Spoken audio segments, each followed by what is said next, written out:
जीवन का मूल उद्देश्य ही है मरना, और तुम्हारी जद्दोजहद सिर्फ इस बात को लेकर है कि तुम्हारे बाद भी तुम याद किए जाओ कि तुम जिए थे। हाँ, अगर तुमने ऐसा कुछ किया है तो निश्चित रूप से तुम्हें याद किया जा सकता है, लेकिन उसके लिए तुम्हें कुछ करना होगा। जबकि यथार्थ यही है कि तुम केवल मरे थे, क्योंकि जीवन तुम्हारे हाथ में था ही नहीं। उस पर तुम्हारा अहंकार का कोई नियंत्रण था ही नहीं। तुम्हें तो अपने निर्माण की कोई ठोस कहानी का भी स्मरण नहीं है। जीवन पर तुम्हारे अहंकार का नियंत्रण हो जाए तो शायद तुम कभी इसे मरने को तैयार भी ना होने दो। तुम्हारा अहंकार तुम्हें यह स्वीकार ही नहीं करने देता कि तुम निर्माण की नहीं बल्कि विध्वंस की शक्ति हो।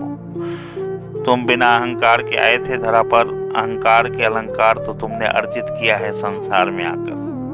सोचो, जन्म के समय अगर तुम्हारा अहंकार तुम्हारे साथ होता तो तुम तो विद्रोह कर बैठते, कहते कल का होने वाला कलेक्टर हूं मैं, नंगे बाहर कैसे जाऊं। अहंकार तुम्हारे साथ होता तब तो तुम विद्रोह कर देते, कहते कल को होने वाला कलेक्टर हूं, नंगे बाहर जाऊं कैसे।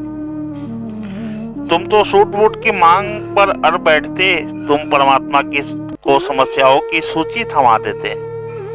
तुम अपनी परेशानियां सुनाने लगते, तुम बताते कि महीने से उकड़ू बैठा हूँ, पैर सीधा भी करने का कोई व्यवस्था नहीं है यहाँ। तुम्हारी शिकायत होती कि घोर अंधेरे में जी रहा हूँ, रोशनी का प्रबंध तक नहीं है।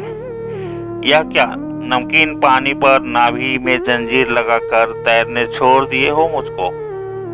तुम पता नहीं और क्या क्या शिकायत करते, लेकिन तुम ऐसा नहीं करते, बल्कि धरती पर आगमन से पूर्व परमात्मा से हुए तमाम संवाद में तुम उनका कोटि कोटि धन्यवाद करते हो, क्योंकि तब केवल तुम होते हो, अहंकार का कोई प्रवेश नहीं हुआ रहता तुम में, बल्कि उन दिनों तुम स्वर्ग की अनुभूति करते हो।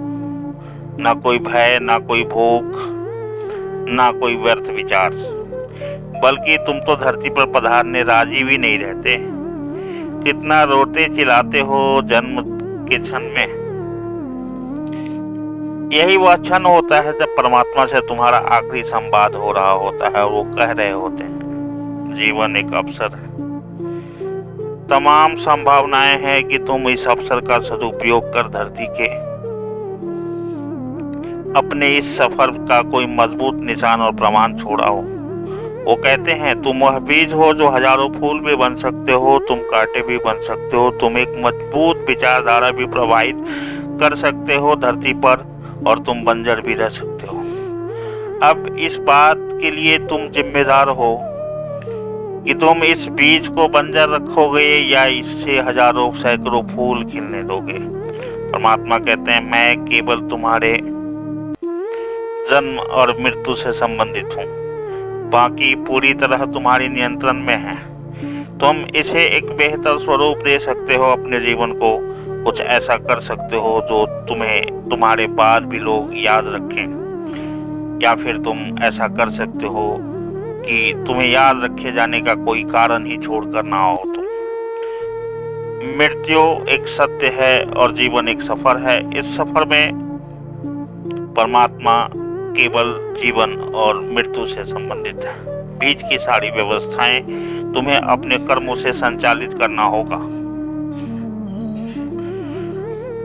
इसकी पूरी जिम्मेवारी तुम्हारी खुद की होगी और परमात्मा इसके लिए कहीं भी जिम्मेदार नहीं है। लेकिन ये अलग बात है कि जन्म के क्षण में हुए परमात्मा से संवाद का तुम्हें कुछ याद भी नहीं रहता, क्योंकि तुमने संसार के विचारों का इतना ग्रहण कर लिया है, विचारों को इतना आत्मसात कर लिया है कि तुम उस संवाद को तो छोड़ो, जब तुम अपने बचपन को भी ढंग से याद करना चाहो तो बहुत सारी बातें याद नहीं आती। धुंधली सी कुछ बातें जरूर याद हैं तुम्हें, क्योंकि तुम्हारी यादाश्त पे एक परत जम गई है सांसारिक विचारों का।